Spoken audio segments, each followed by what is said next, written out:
Et salut tout le monde! Vous vous apprêtez à regarder un extrait de Brainstorm Geek, l'émission enregistrée sur Twitch tous les lundis soirs à 21h est disponible en podcast audio sur Spotify, Deezer, Apple Podcast et Google Podcast le mardi à 17h. Enjoyez le visionnage!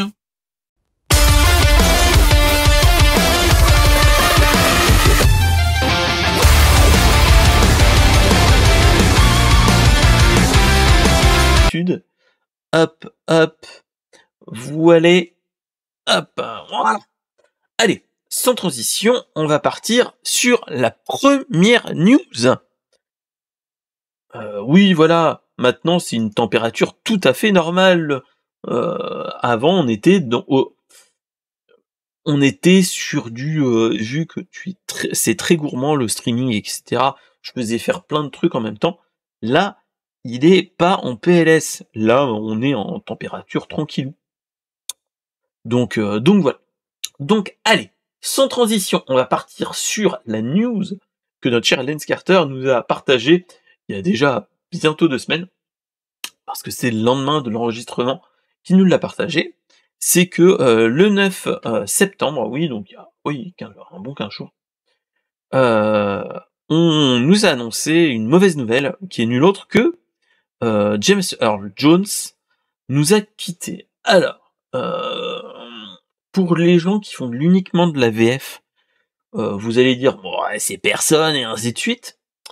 Mais dans la VO, c'est celui qui faisait Mufasa dans Le Roi Lion, par exemple. Il faisait dans Star Wars, il faisait nul autre que Dark Vador. Et James Earl Jones, si mes souvenirs sont bons, il faisait d'autres voix que je pense vous allez connaître. Si je vous dis en voix, il était, mais voilà, c'était un mec en filmographie, hein, je dis bien en filmographie, il nous a fait une quantité astronomique de films. Il nous a fait, par exemple, du Pinocchio, il nous a fait Robot, il nous a fait plein de choses. Et c'est ça qui est étonnant, c'est que, en fait, quand on parle de toutes ces choses-là, en fait, t'as pour un personnage, mais c'est un acteur qui est très connu. Et bon, après, il a eu une grosse carrière, hein. Il nous a quittés à l'âge de 93 ans. Faut pas se leurrer. Mais dans un autre point de vue, j'ai envie de vous dire, notre cher James Jones, c'était quand même une grande ponte à l'époque. À l'époque, et même maintenant, il y a plein de monde qui ont réagi à sa mort, hein. Faut pas se leurrer. Après, ce qu'il faut se dire, comme le dit dans le dans l'article, ce qu'il faut savoir, et ça je le savais aussi, c'est que euh, avant de devenir acteur, quand il était plus jeune, il ne parlait peu. Il parlait peu parce qu'il avait une grosse problématique qui était nulle autre que parce qu'il était bègue en fait. Et oui, et en plus, à San Diego, ils ont fait un hommage et tout, et je trouve ça génial. Enfin, voilà.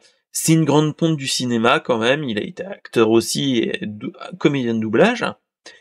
Et franchement, je te dis que mon cher Lens, mais toi tu le sais bien, hein, mais voilà, c'est un grand personnage.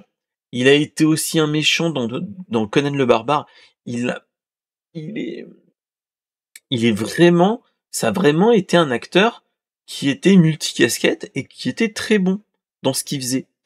Et mais moi, ce qui m'a le plus marqué, c'est que hem, c'est que, bah, en fait, notre cher, acteur, à la base, il était bègue et donc comme quoi, heu, il faut juste trouver le bon moment et le bon angle d'attaque pour que, bah, un handicap qu'on peut avoir, que même moi j'ai eu, hein. J'étais bègue, hein, à une certaine époque et franchement, c'est un exemple pour tous, hein. Il a très, très, très bien marché. Il a très bien vécu et voilà. Ce qu'il faut se dire, c'est que, tout ce qui est, chose qui est différenciant, on va dire, et source de rigolade quand on est gamin, hein, faut pas se leurrer. Et clairement, là, on est dans ce cas de figure-là. Quand on était bègue, enfin quand on a été bègue, clairement, tu as souvent, des enfants qui se moquent de toi parce que tu bégayes, comme on dit, et faut juste trouver, soit la bonne chose qui te permet de bien contrôler ton élocution, soit, des choses qui te, comment dire?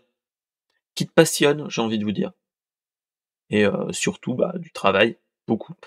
Et beaucoup de séances aussi d'orthophoniste. Moi personnellement, j'ai fait partie de ces enfants bègues et pour des raisons que je vais un petit peu éviter, hein, mais voilà. Et clairement, en fait, on est dans des problèmes d'élocution qui est problématique et moi ça a été, un petit peu la pop culture qui m'a permis de me débloquer grâce à un orthophoniste. Donc heu, donc voilà. Donc en tout cas, je pense que il ne me voit pas de là où il est, ce cher orthophoniste, qui était sur Châteauroux et qui doit être maintenant en bien fin de carrière, doit être à la retraite même et donc voilà. Donc en tout cas, moi ça me fait plaisir de voir toutes ces choses-là et de dire que, potentiellement, il y a des choses comme ça et voilà. Mais oui, je vois ce que tu veux dire mon cher Lens, hein, toi aussi et moi j'avais eu problème d'élocution et tout le tralala, enfin et faut juste trouver le bon déclic. C'est ça. Donc voilà. Donc en tout cas, moi je dis, bah, merci beaucoup à ce grand acteur, hein, quand même, qui, à l'âge de 93 ans, c'est un bel âge quand même et en tout cas, bah, merci beaucoup à lui. Parce que sans lui, je pense qu'il y a plein de films qui auraient fait autre chose. Enfin, ils auraient pas eu la même, le même cachet en VO.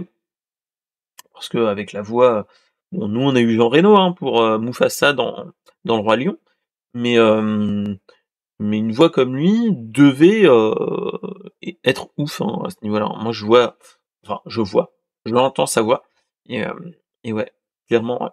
Donc voilà, donc c'était un petit peu, la petite news un petit peu triste, mais bon, faut bien le faire.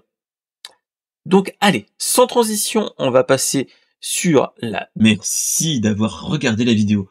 Propose-toi aussi des actus dans le Discord et aussi dans les commentaires. Et surtout, fais vivre la vidéo en mettant des petits commentaires, le pouce bleu et en mettant surtout la cloche. Tout ça, salut!